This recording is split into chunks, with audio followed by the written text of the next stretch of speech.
नमस्कार, ये आकाशवाणी शिमला है। अब आप राकेश शर्मा से प्रादेशिक समाचार सुनिए। पहले आज के मुख्य समाचार। प्रधानमंत्री नरेंद्र मोदी अब से कुछ देर बाद 8 बजे राष्ट्र को करेंगे संबोधित। ऑपरेशन सिंदूर के बाद प्रधानमंत्री का ये पहला संबोधन। सैन्य संचालन महानिदेशक लेफ्टिनेंट जनरल राजीव घई ने कहा, भारत के एयर डिफेंस सिस्टम ने पाकिस्तानी ड्रोन व मिसाइलों को किया पूरी तरह नाकाम। मुख्यमंत्री सुखविंदर सिंह सुक्खू ने लोगों से भगवान बुद्ध की शिक्षाओं को अपनाने का किया आह्वान।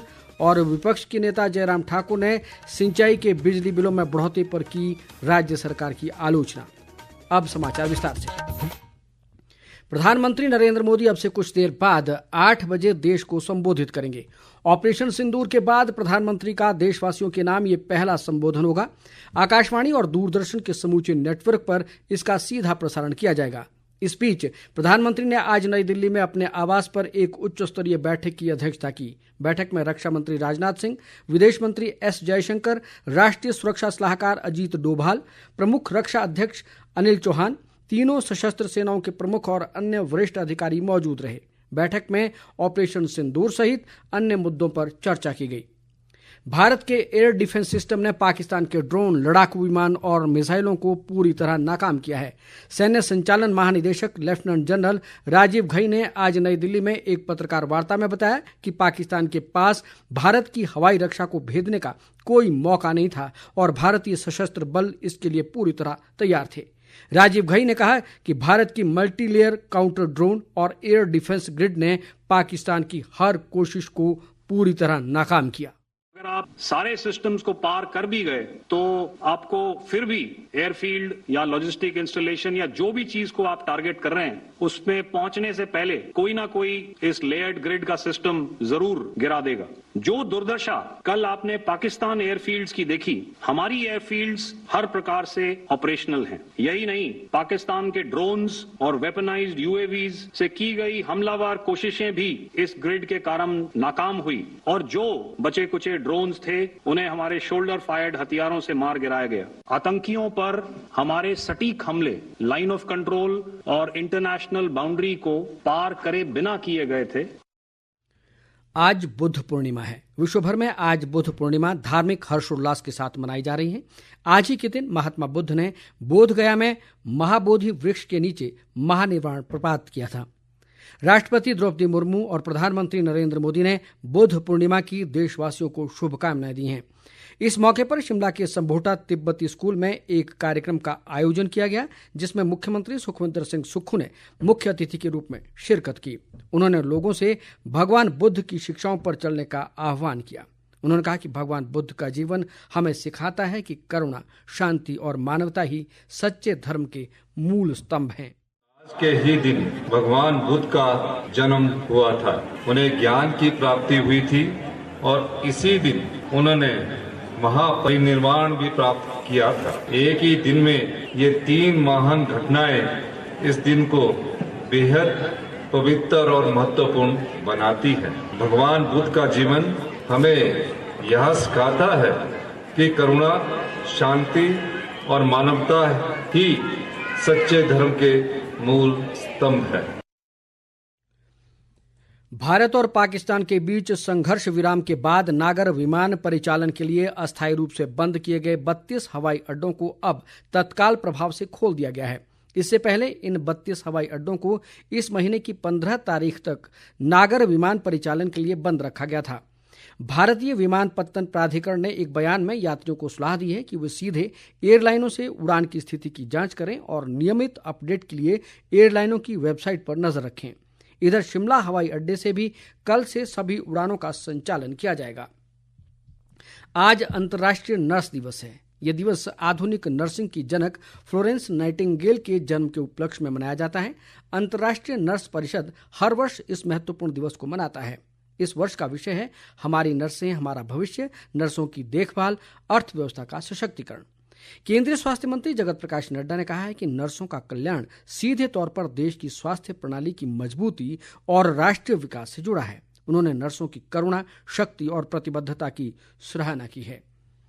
ताज़ा समाचारों के लिए आप हमारे Facebook page All India Radio news Shimla, X handle @AIR_News_ Shimla और YouTube channel AIR Shimla news पर लॉग इन कर सकते हैं। प्रादेशिक समाचार आकाशवाणी शिमला से प्रसारित किए जा रहे हैं। विपक्ष के नेता जयराम ठाकुर ने सिंचाई के बिजली बिलों में बढ़ोतरी पर राज्य सरकार की आलोचना की है। शिमला से जारी एक बयान में उन्होंने कहा कि खेतों की सिंचाई के लिए 500 यूनिट बिजली खर्च करने पर पहले किसानों का 300 रुपये का बिजली का बिल आता था, लेकिन अब ये 2800 रुपये के लगभग आ रहा है। जयराम ठाकुर ने कहा कि राज्य सरकार अन्नदाताओं के साथ अन्याय कर रही है और किसानों के साथ इस तरह की मनमानी सही नहीं है। उन्होंने कहा कि राज्य सरकार को इस ओर ध्यान देना चाहिए ताकि किसानों को राहत पहुंचाई जा सके। विधानसभा अध्यक्ष कुलदीप सिंह पठानिया ने आज भटियात क्षेत्र की रायपुर पंचायत में पिछले दिनों बादल फटने की घटना के प्रभावित 10 भेड़ पालकों को राहत राशि के चेक वितरित किए। उन्होंने लोगों की समस्याएं सुनी और राज्य सरकार की ओर से उन्हें हर संभव सहायता दिलाने का आश्वासन दिया। विधानसभा अध्यक्ष ने क्षेत्र में बाढ़ से क्षतिग्रस्त पेयजल योजना का फिर से निर्माण करने को लेकर भी अधिकारियों को निर्देश दिए। कांग्रेस पार्टी ने तुर्की से सेब के आयात पर तुरंत रोक लगाने की केंद्र सरकार से मांग की है। पार्टी के राष्ट्रीय प्रवक्ता और विधायक कुलदीप सिंह राठौर ने आज शिमला में एक पत्रकार वार्ता में कहा कि ऑपरेशन सिंदूर के दौरान तुर्की ने पाकिस्तान का साथ दिया और उसे सैन्य ड्रोन सहित अन्य सामग्री उपलब्ध करवाई। राठौर ने कहा कि ऐसी स्थिति में उसके साथ व्यापारिक समझौते पर पुनर्विचार किया जाना चाहिए। जो राष्ट्र संकट के समय हमारे साथ खड़े नहीं रहे या जो राष्ट्र हमारे शत्रु देश के साथ खुलकर उनकी मदद करते रहे, तो क्या हमें उनके साथ व्यापार करना चाहिए? ये बहुत बड़ा प्रश्न। तो मेरा केंद्र सरकार से और खासकर हमारे हिमाचल के जो सांसद है दिल्ली में, उनसे अनुरोध है वो इस मामले में संज्ञान लें और तुरंत प्रभाव से हमें सारे व्यापारिक संबंध इन देशों से तोड़ने की जरूरत है। राज्य सरकार द्वारा बस किराए में की गई 15% बढ़ोतरी का लोग विरोध कर रहे हैं। चंबा जिला के लोगों ने भी इस बढ़ोतरी को अनुचित करार दिया है। उन्होंने कहा कि चंबा से शिमला जाने के लिए अब उन्हें 790 रुपये की बजाय 980 रुपये देने पड़ेंगे। यात्रियों ने न्यूनतम बस किराए में की गई बढ़ोतरी का भी विरोध किया है। लोगों ने सरकार से इस फैसले पर पुनर्विचार कर बढ़ोतरी के निर्णय को वापस लेने की मांग की है। हम तो लोकल ज़्यादा चलते हैं। लोकल का अब 10 रुपये से कम किराया कोई नहीं, पहले 5 में भी हो जाता था कि 2 किलोमीटर अब 10 ही देने पड़ते हैं। और लॉन्ग रूट के भी किराए बढ़ा दिए गए हैं और इससे गरीब बंदों पे थोड़ा बोझ पड़ रहा है। तो ये इस सरकार को सोचना चाहिए कि ये आप गलत कर रहे हैं और इससे हमारे जैसे गरीब बंदे थोड़ा परेशान हो रहे हैं। गरीब जनता पे तो इसका भारी नुकसान हो गया ना। किराया बढ़ना नहीं चाहिए था। सरकार पता नहीं क्या सोचती है। सरकार को तो कम करना चाहिए किराया भाई। इतने गरीब आदमी तो खैर क्या करेगा, मुलाजिम तो खैर कर लेंगे, बेरोजगार लोग हैं वो क्या करेंगे, तो बड़ा मुश्किल हो गया ना। किराए बहुत बढ़ गए हैं बसों के, इतना नहीं होना चाहिए। हम पढ़ रहे हैं अभी, तो हमारे माँ बाप भी बहुत गरीब है, इसलिए सरकार से निवेदन है कि हमारा किराया कम किया जाए बसों का। भारतीय क्रिकेट टीम के वरिष्ठ खिलाड़ी विराट कोहली ने टेस्ट क्रिकेट से संन्यास लेने की घोषणा कर दी है। विराट कोहली ने अपने 14 वर्ष के टेस्ट क्रिकेट जीवन से संन्यास लेने की खबर सोशल मीडिया पर साझा की। विराट कोहली की इस घोषणा के साथ भारतीय टेस्ट क्रिकेट में एक युग का समापन हो गया। विराट कोहली ने 46.85% की औसत से 123 टेस्ट मैचों में 9,230 रन बनाए। सचिन तेंदुलकर, राहुल द्रविड़ और सुनील गावस्कर के बाद विराट कोहली भारत के लिए सबसे अधिक रन बनाने वाले चौथे खिलाड़ी हैं। विराट कोहली ने रिकॉर्ड 68 टेस्ट मैचों में भारत की कप्तानी की। अंत में मुख्य समाचार एक बार फिर। प्रधानमंत्री नरेंद्र मोदी अब से कुछ देर बाद 8 बजे राष्ट्र को करेंगे संबोधित। ऑपरेशन सिंदूर के बाद प्रधानमंत्री का ये पहला संबोधन। सैन्य संचालन महानिदेशक लेफ्टिनेंट जनरल राजीव घई ने कहा, भारत के एयर डिफेंस सिस्टम ने पाकिस्तानी ड्रोन व मिसाइलों को पूरी तरह किया नाकाम। मुख्यमंत्री सुखविंदर सिंह सुक्खू ने लोगों से भगवान बुद्ध की शिक्षाओं को अपनाने का किया आह्वान।